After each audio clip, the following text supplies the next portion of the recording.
waxaa tusaale fiican u ahayd maantay wixii ka dhacay golaha shacabka.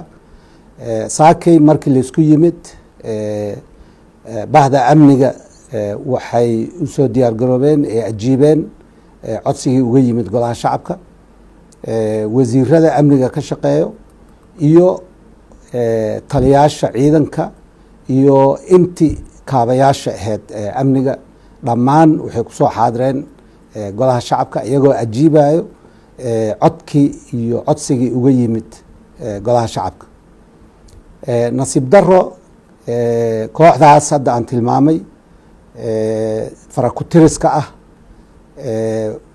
wax dan shacab iyo wax dan qaran ay ka shaqeynayaan ay aada u yar tahay.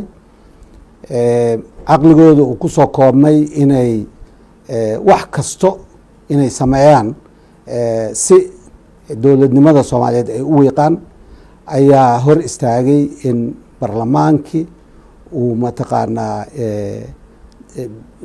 dadkii ay u yeereen ay wareystaan. fidnadu waxay ka bilaabatay ciidanka, taliyayaasha ciidanka oo codsaday waxyaalaha qaarkooda amniga ku saabsan inay qarsoodi yihiin, aan loo baahnayn in bahda warfaafinta ay goobjoog ahaadaan, maadaama waxyaalaha qaarkood ay runtii xasaasiyad amni ay leedahay.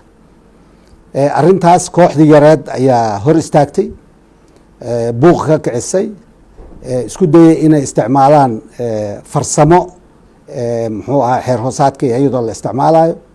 guddoonka si hufan ayay ugu fasireen, dastuurka iyo xeer hoosaadkaba intaba waa loo fasiray.